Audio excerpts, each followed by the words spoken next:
mbokk Samagal TV mbokk internet yi mbokk Sénégal mbokk àdduna ñu ngi leen di nuyu di leen wax ni tey ñi ngi fii ci jeexantalu foire REIT 2021 tey nag ñi ngi taxawal ki nga xam ne mooy docteur Pape Aly Diallo mu nga xam ne moo nekkoon parrain wu bis bi waaye balaa moo nekk parrain mu nekkoon président REIT docteur ñu ngi lay nuyu. ñu ngi leen di sant di leen gërëm di leen nuyu yéen ñëpp yéen téléspectateurs yi. docteur ginnaaw ba foire REIT bi jeexee yan impression nga am ci foire bi. waaw impression bi moom c'était même avant ndax bu dee nekk ci benn structure nekk à l'origine maanaam ci fondation bi création bi di ko doxal 2004 ba 2007 ñu nommé la ci président nga di ko doxal ba 2019 la nga ca mënoon yëpp ak say mbokk ak ña nga àndal ñëpp nga def ko ci une équipe dynamique ndax ku yor sa bébé ba mu màgg nga gis une équipe dynamique nga am ci ñoom yaakaar jël ko teg ko ci seen loxo bañ ko tegee seen loxo ñu jël def la président d'honneur xam nga loolu rek cëral la weesul ñu dawal tuuti ñu def seen première édition foire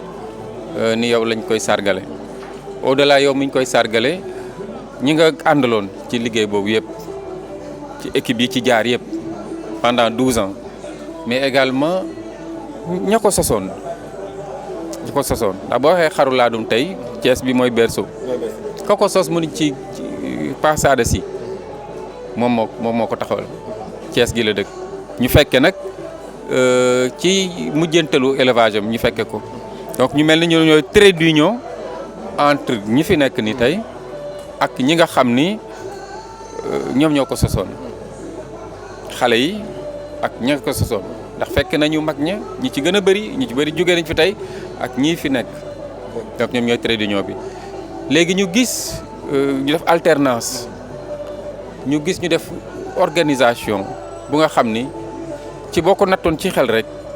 boo dikkee fekke ko daf ko weesu donc mu doon une réussite ci lépp total par rapport ak niñ ko organiser installation yi et cetera par rapport ak nombre visiteurs yi par rapport ak bet yi nga xam ne jóge nañu un peu partout Mauritanie dëkk yëpp am benn bu manqué Dakar Saint-Louis Kaolack ñëpp daje fi mu mel ni foire bi dafa jóge benn foire régionale dem benn foire nationale waxaw ko sax génn tuuti non waa Mauritanie ñu ngi fi donc ñoom dama yaakaar ni def nañu un résultat exemplaire c'est extraordinaire. mais docteur dafa rafet ñu gis nit ku nekkoon ci benn association ñu dem ba mu jugee fa mais ñu delloosi ko parrainé ko lan moo doon sa taxawaay ci REIT ba loolu ñëwaat. waaw xamoo sax waxuma nit ki mën na nga liggéey li nga mën. mais li ci ëpp solo moom mooy reconnaissance. reconnaissance mooy ñi nga xam ne jël nga ko nga teg ko seen loxo donc ñooñu moom mooy wan ni ñu ngi lay bàyyi xel la nga ca def mel na ni niilul beddi wuñ la ci. ndax ci lépp lu ñu def ba ñu jëlee association bi la première chose yi ñu def moom mooy association bi ko tàmbale woon nañ ko am nañu 500 membres tey mais ci membres yi y a des membres qui sont plus actifs nekkatuñ fi mais ci boo dee da ngay bind liste rek da ngay bind di continuer ñu renouveler waat carte yi pour xam effectivement ñen ñooy membres actifs yi ñu jël première carte numéro 1 man maa yor carte numéro 1 ci seen programme yi ñuy def ndax ci biir association yi yooyu tegoon nañ ko fi yàgg na ay commission lay am ci biir commission yi dafa am commission technique et scientifique commission technique et scientifique mooy saytu wér-gu-yaram yeeg amélioration génétique ak formation tout ce qui est technique ñoom ñoo koy saytu donc ñu def campagne de vaccination ñun bu ñu daan def campagne de vaccination dañ daan def xar bu nekk ñeent fukk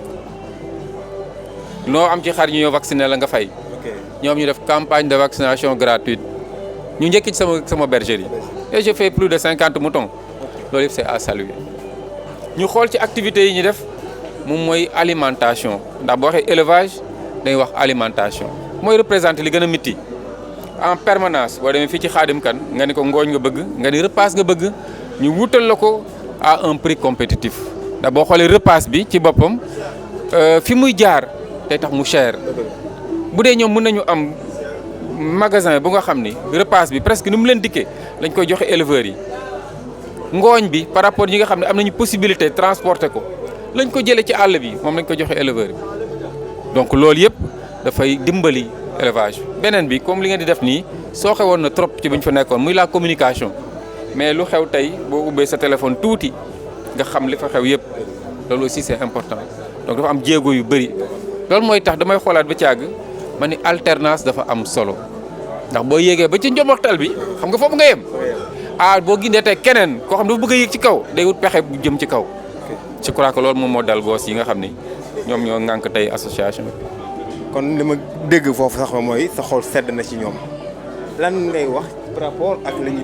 posé woon muy thème ci cherté de l'aliment ak cérémonie officielle bi fi am ak réponse yi nga xam ne moom la fi autorité indi loo ci mën a wax. waaw ci xol bu sedd c'était bien avant dama xam ne ñi jël association bi défi lañ ko jëlee ndax xamoon naa ni un peu avant tuuti ba ñuy wax ni dañuy def renouvellement am na ñu ko xam ñi ngi ci biir seen xel nekku ci woon mais ba ñu demee xool liggéey bi kat ni ci gaa ñi sonne fiñ ci toll ñun dañu engagé futteeku dugg ci pour mun ko jëmale kanam donc loolu rek dafa seddoon xol mu xam ne ñi nga xam ni déjà ba ñu yegsee rek ñu on a eu espoir dañu am yaakaar ndax mun nga jël sa mbir nga jox ko dara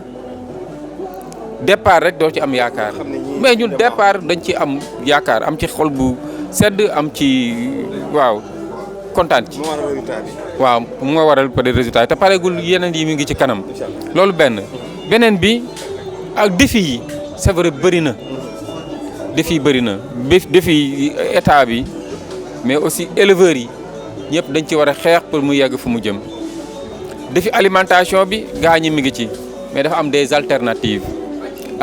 aliment bi c'est la culture fourragère mais pour nga def culture fourragère il faut avoir ay exploitation ay terre il faut nga am possibilité d'avoir de l'eau il faut nga am énergie pour que loolu yëpp mën a yomb de sorte que ba mën a def du fourrage di nga mën a réduire ses coûts alimentaires ndax réduction boobu ban intérêt la mën a am pour nga mën a produire maintenant ay moutons yoo xam ne destinés à la consommation ndax suñu xar yi seen màggaay bi nu mu gaawee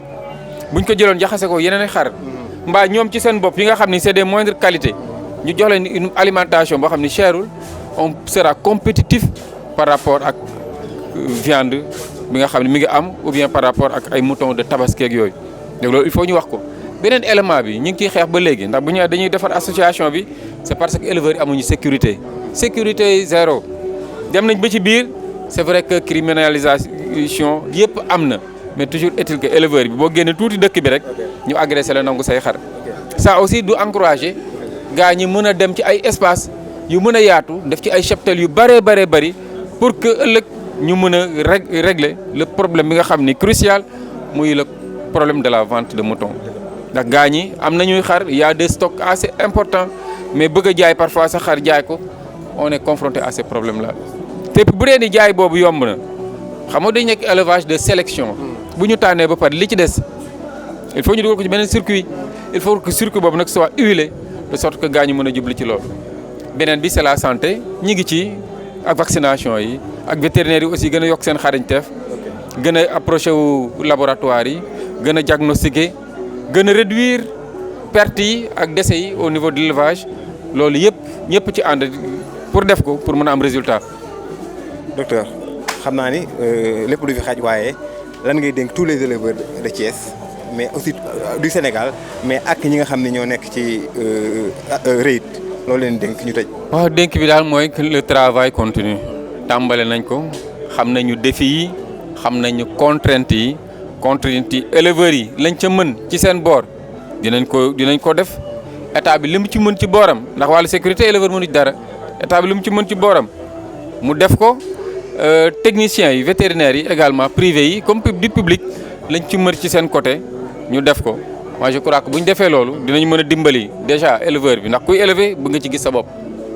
mais la ngay élever aussi population bi ngay def day saa nga tax ak nit xet bi odeur bi bruit bi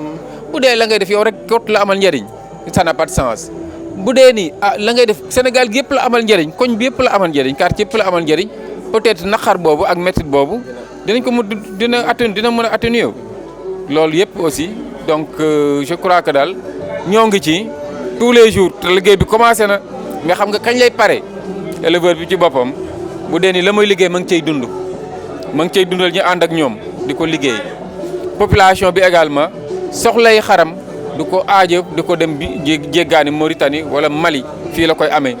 parce que toutes les conditions sont réunies pour que ñu mun a am xar yu doy fii ci Sénégal. jërëjëf pour précision docteur Pape Alé Diallo docteur vétérinaire la wala. waaw docteur vétérinaire waaw ancien nag. ndax ok boo génn 92 ba léegi. nekk ci depuis 92 jusqu'à aujourd'hui mais privé je suis avec les éleveurs. n'est-ce pas donc yàgg nañu wax ci mbir mi. ñu ngi lay nuyu ñu ngi lay gërëm. ñu ngi leen di gërëm ñu ngi leen di sant jaajëfati.